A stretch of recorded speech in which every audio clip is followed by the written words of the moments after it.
Also, as many as 100 homes have been red flagged, meaning they're unsafe. And others lost their homes for good, like those in this mobile home park where several homes burned to the ground.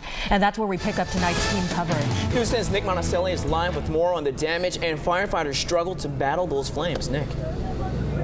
Damani, and what a struggle it was. We are still live here in downtown Napa. I'll get out of the way. You can see some of the damage on the other side of the street where Patrick Walker was reporting from. As you can see, bricks and some of the mortar from up top fell on top of this car. But many, if not all, are arguing that this damage is nothing compared to what people lost just about 15 minutes from here. It sounded like a train was, coming. Freight train or something just started shaking. Everything started shaking really bad. Literally like a truck hit the side of the house and it flipped me out on my face on the floor. I thought it was a plane crash. It was so hard and so loud. You probably get it, no matter how it's described. This earthquake was devastating. But this place just erupted. Massive fire erupted. And then it went over here. Bill Linder ran out of his home to get others out of theirs. There was no panic, there was no screaming, there was no yelling. I mean, it was just, we've got to get out of here. Two separate fires started when the earthquake came through, likely busting gas lines, which turned into this. The house is already on fire, and she came over with her son, and she saved my life. What's even worse is some of these homes could have been saved if it weren't for this. A water line busted, leaving no water for the hydrants. It's not what you want to see for the people you take care of. Napa fire crews called for backup and started draining the community pool, but more homes were already going up. 4 were destroyed and 6 others were damaged by fire. To see my community in this circumstance, we'll see what happens. Yeah, I see you getting a little choked up there. I know downtown Napa is a great place to be. It's got to be rough for you guys to see what it is. Yeah, downtown Napa is a great place. Growing up here and then serving for 18 plus years, you take it personal. You take this personal. The whole house just slanted to the right.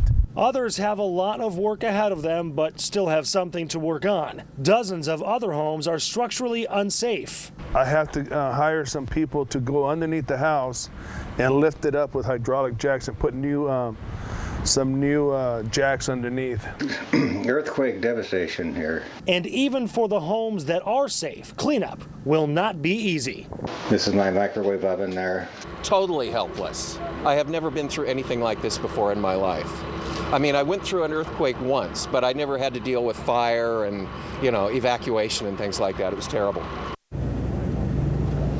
Now, one thing we did not mention in that story is that mobile home community is actually a retirement community, so everybody there is 55 or older, and some are immobile, so some needed help getting out of their mobile homes. So, Damani and Sydney, it could have been much, much worse. And going back to that lack of water, you could see the frustration and the emotion of that firefighter.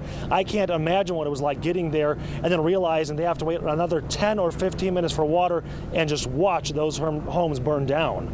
Yeah, so much of that story is just heartbreaking, and it's incredible to hear that there weren't more serious injuries from that mobile home park. And having grown up in California and survived the '94 Northridge earthquake, I know how scary things can be in the aftermath of an earthquake, especially those aftershocks. They can be scarier, if not scarier, in the aftermath. So have you felt those since you've been out there? I mean, there's supposed to have been 50 to 60 aftershocks just in the moments after the earthquake at 3:20 this morning.